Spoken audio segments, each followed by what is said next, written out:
Ternyata kalau kita menginginkan sesuatu, alur untuk mendapatkannya itu kayak gitu teman-teman. Satu, percaya sama rencana Allah. Disebut dengan istikharah, minta pendapat Allah. Istikharah ini dalam konteks pembicaraan kita malam ini bukan sekedar ibadah sholat 2 rakaat. Walaupun secara ritual dia adalah sholat 2 rakaat, tapi secara nilai dia bukan hanya soal sholat 2 rakaat, tapi soal bergantung kepada Allah, minta pendapat Allah, nanya kira-kira menurut Allah gimana nih. Terus Allah jawabnya lewat siapa? Nah, Allah menjawabnya lewat istisyarah. Pertama, istikharah, minta pendapat Allah. Ya Allah, beri saya petunjuk, ini mau gimanain, ini apa yang harus saya lakuin. Nanti Allah nitip jawabannya lewat istisyarah. Istisyarah itu meminta nasihat orang-orang yang lebih paham, ulama, kiai, ustadz, siapa lagi, guru, orang tua, orang yang lebih bijak dari kita yang banyak pengalaman dalam urusan tersebut. Kita minta pendapat mereka. Biasanya Allah nitip jawaban itu melalui lisan-lisan mereka yang terjaga. Karena memang Allah mengatakan Auliaullah, wali-wali Allah itu ketika dia sudah dekat dengan Allah, maka Allah menjadi pendengarannya, Allah menjadi penglihatannya. Maksudnya yang dia lihat itu sesuai dengan yang Allah inginkan, yang dia dengar itu hanya yang Allah ridhoi, yang dia ucapkan hanya yang Allah ridhoi. Artinya lisannya, telinganya, matanya udah terjaga, selain pikiran dan hatinya pastinya terjaga. Nah, orang kayak gini tuh utusan Allah setelah Rasulullah SAW dalam wujud ulama, dai, bukan dalam wujud nabi dan rasul, karena tidak ada lagi nabi setelah Rasulullah. Jadi kita kalau mau tahu Allah nitip pesan ke kita, cari tahunya ke ulama. Syekh, Allah nitip pesan gak ke saya? Gitu kalau bahasa santainya ya. Tapi kan gak mungkin kita ngomong gitu ya. Emang lu siapa? Syekh, maksudnya beri saya nasihat. Cuman itu terlalu resmi lah. Analoginya kita kayak nanya, ada pesan gak untuk saya dari Allah? Lewat siapa nanya pesan untuk saya dari Allah? Lewat orang solih yang lisannya terjaga. Biasanya Allah akan titipkan pesan lewat lisan mereka untuk kita. Ini namanya istisyarah, meminta isyarat. Isyarat itu bahasa Arab yang jadi bahasa Indonesia. Isyarah jadi isyarat. Isyarat itu artinya petunjuk.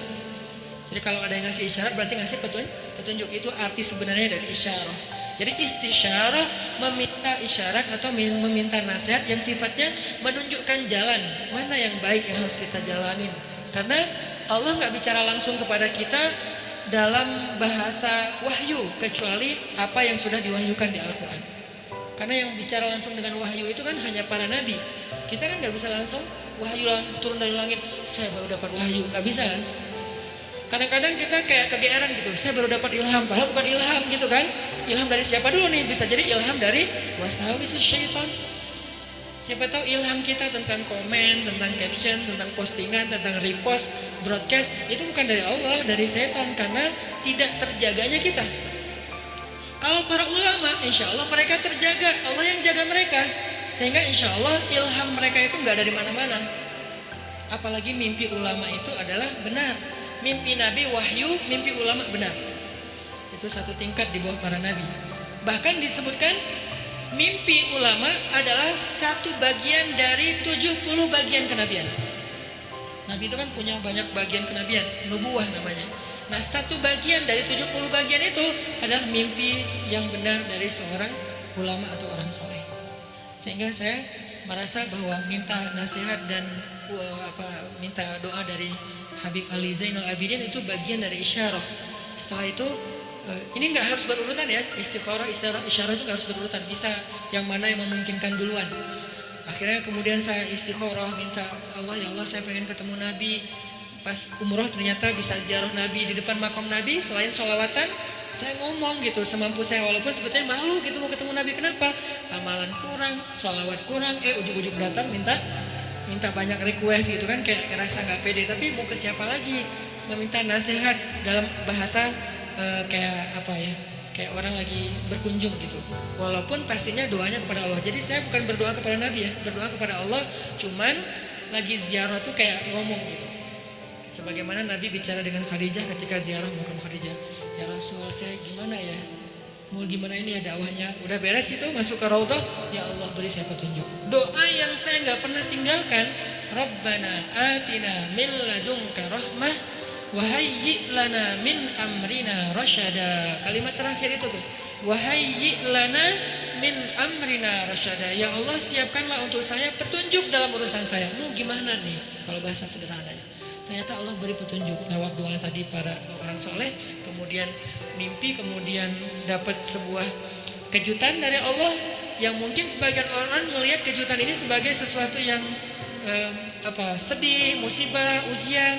Tapi saya ngelihatnya ini bukan ujian, ini justru jawaban dari doa saya bahwa Allah ingin memberikan celah. Oh gini maksudnya, sehingga akhirnya saya merasa bahwa saya mendapatkan apa yang saya minta.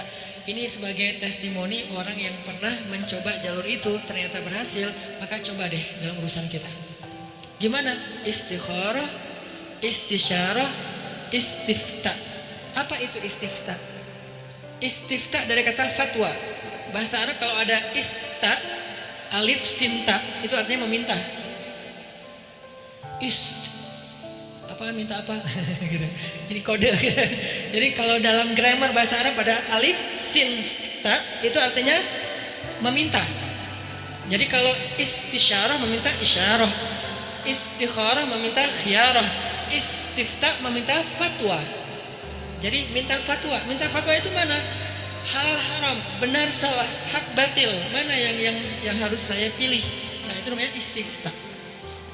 Sehingga datangnya harus kepada ulama. Kalau istisyarah boleh ulama, boleh orang bijak, boleh orang tua, boleh orang soleh yang ahli ibadah gitu kan. Bisa jadi ahli ibadah itu teman kita sendiri atau siapapun yang kita kenal. Tapi kalau istifta harus ulama. Kalau di Indonesia ulama yang tergabung dalam sebuah organisasi yang resmi, majelis ulama, itu yang masalah istifta. Dan yang keempat, ini yang paling penting, istiqomah. Apa arti istiqomah? Banyak orang mengartikan istiqomah itu terus menerus. Bukan, itu namanya dawam. Kalau kita sholat tahajud setiap malam selama setahun, namanya dawam dengan tahajud. Disebut orang yang qawwam. Kalau sekali doang, qaim.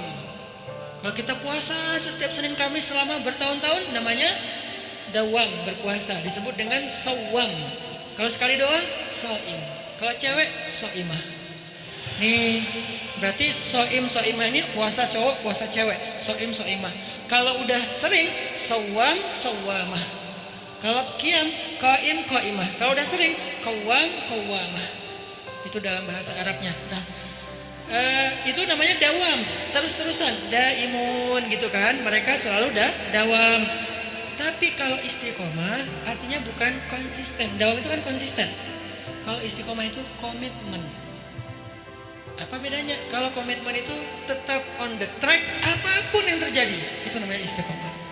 Gak mau keluar dari garisnya, gak mau keluar dari fisabilillah, gak mau keluar dari syariat dengan batasan syariat yang luas pastinya. Jangan sampai kita menuduh orang udah keluar dari batasan syariat padahal batasan kita sempit. Bisa jadi dia gak keluar, cuman batasan kita yang sempit. Harusnya syariat itu luas. Keluasan syariat tergantung wawasan Islam kita. Ada mengatakan, itu nggak boleh, padahal boleh. Kenapa dia bilang nggak boleh? Karena mungkin dia baru tahu satu dalil. Itu haram, padahal makruh. Itu makruh, padahal mubah, gitu kan? Nah intinya, kalau kita nggak keluar dari batasan syariat apapun kejadiannya, kita disebut orang-orang yang istiqomah, komitmen dengan Islam. Kalau komitmen, Allah pasti bantu. Innal ladzina qalu rabbunallah tsumma istaqamu. Allah bantu apa? Tatanazzalu alaihil malaikah, malaikat turun. Kemudian Allah menolongnya, Allah menjauhkannya dari musuh. Nah ini 4 cara untuk sampai kepada kebaikan yang kita harapin. 1, minta pendapat Allah. 2, minta pendapat orang bijak. 3, minta pendapat ulama. 4, kalau udah tahu dari 3 itu ilham, kemudian isyarah, kemudian fatwa, maka fastaqim. Fastaqim. Tetaplah di situ, jangan melenceng walaupun sekedar mata ataupun perasaan. Apalagi sampai kaki kita melenceng. Walaupun sekedar mata aja atau perasaan Rabbana la tuzigh qulubana. Ya Allah, jangan biarkan hati kami tergelincir. Ya muqallibal qulub tsabbit qulubana. Allahumma habbib ilainal iman. Jadi kita minta kalau kayak gini, insya Allah teman-teman gak usah khawatir. Bilang ke mereka, kata Allah, Allah takhafu, janganlah kalian takut karena Allah bersama dengan